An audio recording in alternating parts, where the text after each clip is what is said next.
Not for nothing, but what's up with all of these so-called tough guys, these so-called gangsters, these so-called I ain't scared to go to prison niggas getting up and running out of interviews?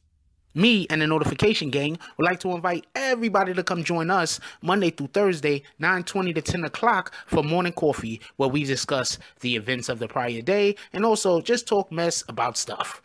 See you then.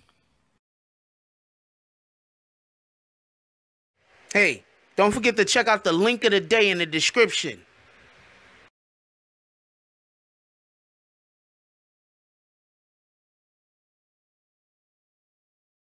BBN, Jackfrost.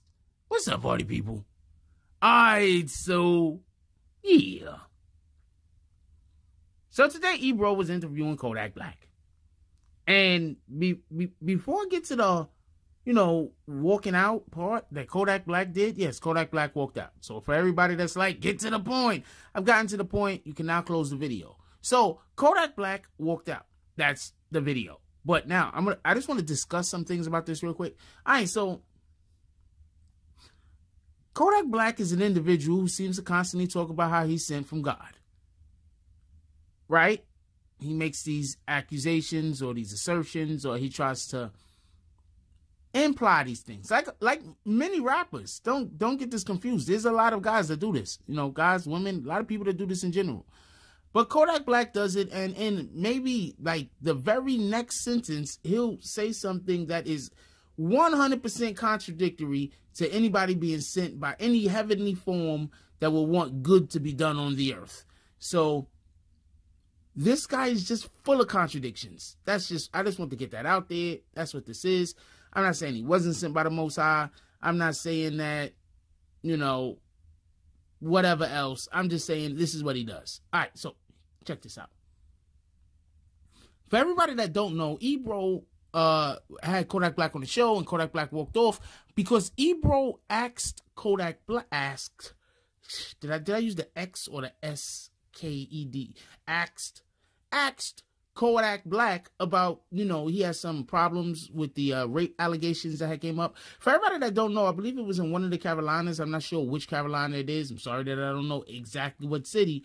But in one of the Carolinas, Kodak Black had gotten in trouble because he allegedly had carnal relations with a underage girl in a hotel room.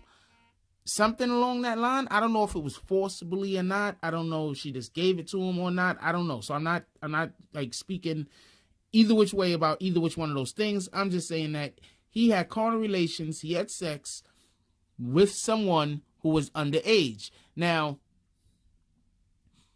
the one thing that I do want to say about this is they've been putting this off for years. Like, for years they've been putting this off. Like, this is something that's probably been hanging over Kodak Black for like 2 years or something like that. Like, really?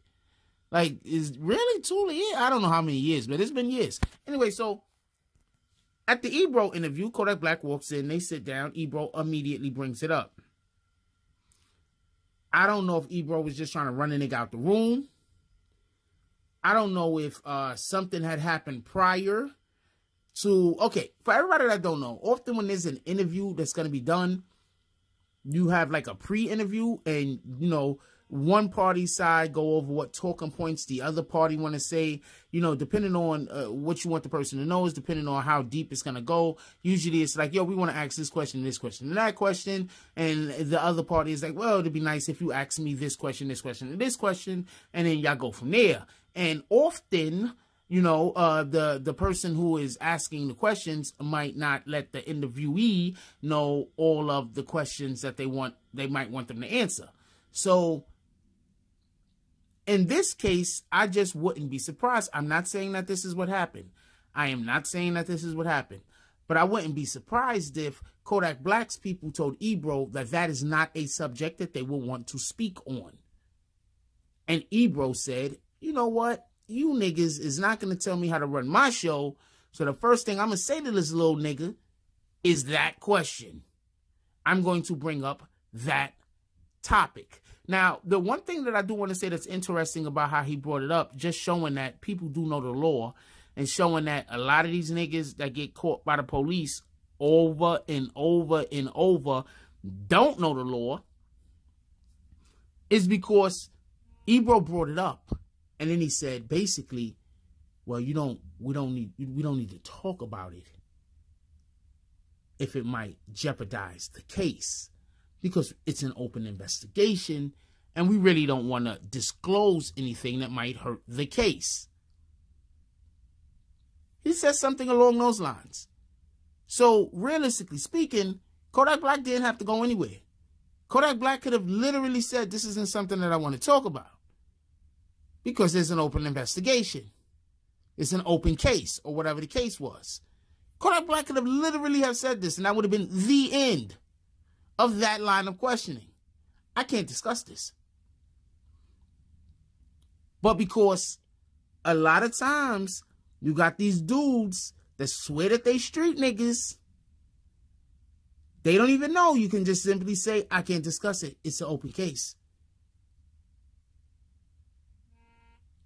They have no idea. So what does Kodak Black do? Kodak Black threatens. Well, I'm going to get up and I'm going to leave. All right, little nigga, get the fuck up and leave.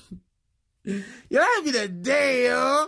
I'm just telling you, yo, look, I don't come off as gruff as the Ebro is, or as hard as the Ebro does, as far as always trying to go towards, you know, whatever the weak point is of somebody that I'm in a conversation with, because half of the time I do want the positive things to shine through, but that's just me. That's my particular style of speaking with an individual. I want the positive side to show through. I want, if possible, for the individual to look like who the individual is. Now, if that's favorable, then it's favorable. If it's not, then it's not. But at the end of the day, Ebro had that young man on his show, and he wanted to make sure that everybody knew that that guy got in trouble for rape. And they're currently still going to court for it. There are a ton of things that Kodak Black could have done different. But because, for some weird reason, niggas think the best thing you could be on this planet right now is a street nigga, he didn't use, at least in my opinion, he didn't use, you know, a little bit better judgment and simply say, I can't speak on the matter because we're going to court. Everything will be... people will find out everything then. You could even just like say stuff to make it seem like you didn't do anything wrong, even if you did do something wrong. We live in this weird time, this really, really weird time, where the most famous of us are literally famous because we're doing things that are against the law and or stupid. Kodak Black came out of jail and immediately started talking about how he ain't scared to go back to jail.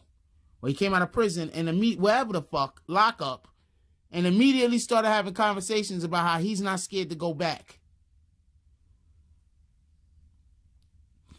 This man needs an intervention, and I wouldn't be surprised if that's what Ebro was trying to do. Like, comment, subscribe. Join the notification gang. Hashtag Bronx Bombers. Let's get it. I love y'all. Take care of each other. Hug the kids for me. I haven't forgotten about you.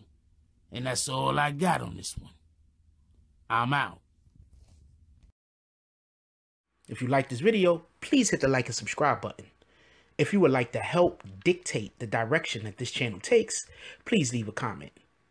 All comments are appreciated, whether positive or negative. Thank you very much. And enjoy your day.